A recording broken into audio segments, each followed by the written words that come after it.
Assalamualaikum warahmatullahi wabarakatuh. Selamat pagi anak-anak. Alhamdulillah. Bagaimana kabar kalian hari ini? Oke, semuanya sehat.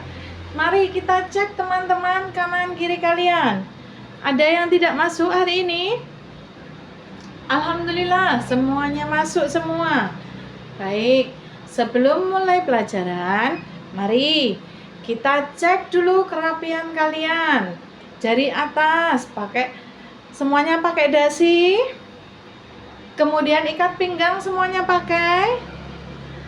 Kaos kaki, hari ini hari Senin. Semuanya memakai kaos kaki putih. Baik, alhamdulillah kalian semua tertib. Oke, hari ini Ibu Guru menggabungkan antara kelas 4 dan kelas 5. Kenapa Bu kok digabungkan? Ya, karena salah satu guru di kelas 5 tidak hadir dikarenakan sedang sakit. Makanya kelas 4 dan kelas 5 Ibu Guru gabungkan. Nah, hari ini kita akan belajar pendidikan kewarganegaraan atau PKN. Silahkan bukunya diambil terlebih dahulu, buku paket, buku LKS, dan buku tulis. Sudah semuanya? Sudah. Baik. Hari ini untuk kelas 4 kita akan belajar tentang fungsi dan peran lembaga pemerintahan desa dan kecamatan. Untuk kelas 5, kita akan belajar tentang mendeskripsikan Negara Kesatuan Republik Indonesia. Sedangkan tujuan bersama yang akan kalian dapatkan dari kelas 4 dan kelas 5 adalah kalian dapat bekerja sama dalam kelompok belajar dan mempresentasikan hasil diskusi di depan kelas. Sampai sini sebelum Ibu Guru memulai pelajaran selanjutnya, ada yang mau ditanyakan terlebih dahulu? Baik, Ibu Guru akan menjelaskan terlebih dahulu kepada kelas 5. Apa pengertian NKRI? Ada yang tahu, ada yang sudah tahu, atau ada yang mau mencoba menjelaskan di depan? Baik. NKRI itu kependekan dari Negara Kesatuan Republik Indonesia. Ya. Di NKRI ini memiliki berbagai macam ciri khas, yaitu kebinekaan suku, kebudayaan, agama. Nah, dari semua perbedaan yang ada di Indonesia, kita mempunyai semboyan. Apa coba semboyan negara Indonesia? Bagus, pintar. Ya, semboyan negara Indonesia yaitu Bhinneka Tunggal Ika. Ada yang sudah tahu artinya? Apa Mbak Hilmi? Oh iya, betul sekali. Berbeda-beda tetapi tetap satu jua. Betul sekali. Kenapa? Karena di Indonesia itu terdapat banyak pulau dan banyak keanekaragaman suku. Tetapi Indonesia masih dapat tetap bersatu. Nah, kemudian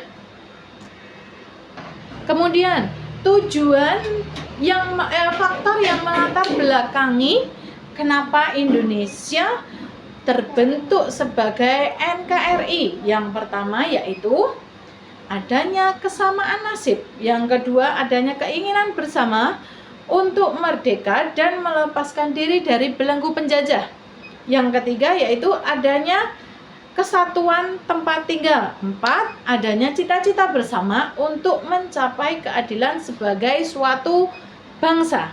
Nah, dari faktor-faktor yang melatar belakangi terbentuknya NKRI, Maka kita dapat menyimpulkan tujuan negara Kesatuan Republik Indonesia itu ada 4, yaitu yang tercantum di dalam pembukaan Undang-Undang Dasar 1945 alinea keempat.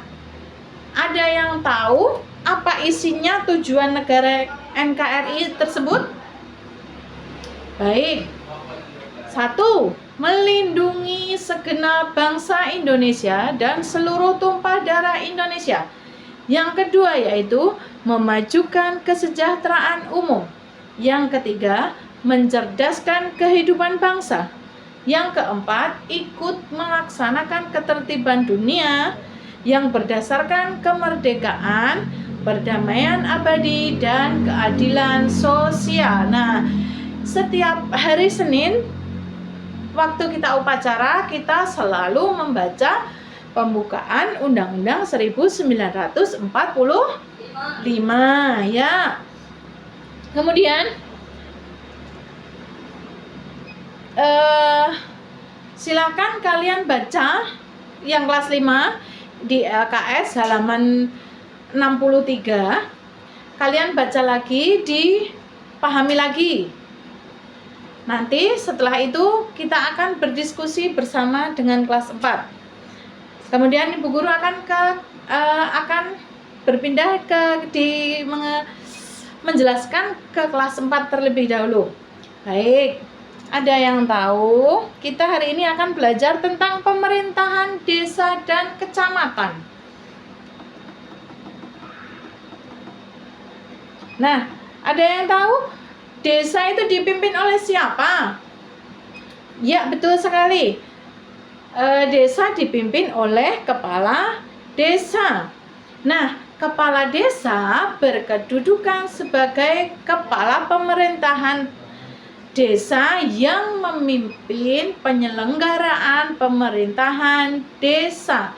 Kemudian, kepala desa bertugas menyelenggarakan pemerintahan desa, melaksanakan pembangunan desa, pembinaan kemasyarakatan desa, dan pemberdayaan masyarakat desa. Dari situ desa itu ada strukturnya. Strukturnya sudah Ibu tulis di dalam kertas, nanti Ibu Guru bagikan bagian struktur organisasi pemerintah desa. Kemudian di situ juga ada nanti struktur dari kecamatan. Nanti silahkan dibandingkan. Kalau ada yang kesulitan silahkan ditanyakan kepada Bu Guru. Kemudian kecamatan. Menurut pasal 14 Peraturan Pemerintahan nomor 19 tahun 2008 tentang kecamatan, pemerintahan kecamatan itu adalah perangkat daerah, kabupaten atau kota sebagai pelaksana teknis kewilayahan yang memiliki wilayah kerja tertentu dan dipimpin oleh camat. Jadi, siapa pemimpin kecamatan? Camat, iya betul sekali. Camat itu pemimpin lembaga pemerintahan tingkat kecamatan. Nah, camat diangkat oleh bupati atau wali kota. Camat sebagai perangkat daerah memiliki kekhususan dibandingkan dengan pemerintah daerah lainnya.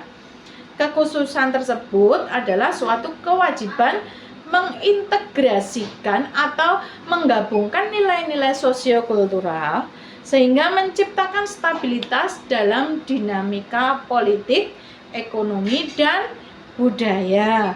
Kemudian dapat mengupayakan terwujudnya ketentraman dan ketertiban wilayah sebagai perwujudan kesejahteraan rakyat serta masyarakat dalam rangka membangun integritas suatu wilayah. Baik. Nanti silakan kalian buka LKS halaman 75. Nah, silahkan kalian berkumpul menjadi satu antara kelas 4 dan kelas 5, membentuk kelompok. Satu kelompok terdiri dari 4 orang. 2 kelas 4 dan 2 kelas 5. Bu Guru akan membagikan tentang struktur pemerintahan desa dan kecamatan, kemudian tentang negara Indonesia. Di situ sudah terdapat soal-soal yang bisa didiskusikan bersama. Kemudian kalian kerjakan, lalu nanti perwakilan presentasi di depan. Baik, Bu Guru kasih waktu 15 menit untuk berdiskusi. Oke, sudah 15 menit, silakan dipresentasikan dari kelompoknya Mas Arfa. Bagus sekali, kita beri aplaus dulu dari kelompoknya Mas Arfa. Baik, jadi kalian semua sudah paham, sudah mengerti ya apa itu pemerintahan desa, pemerintahan kecamatan, dan NKRI. Nah, kita tadi Bu Guru lupa tentang tugas pemerintah kecamatan. Tugas pemerintah kecamatan itu menyelenggarakan urusan pemerintahan umum, mengkoordinasikan kegiatan pemberdayaan masyarakat yang ada di desa. Jadi, kalau kecamatan itu membawahi beberapa desa. Kemudian, desa melaporkan kegiatannya kepada kecamatan. Baik. Ada yang masih ditanyakan? Oke, mungkin pembelajaran kita hari ini cukup sekian dulu. Sekian dari Bu Guru. Wassalamualaikum warahmatullahi wabarakatuh.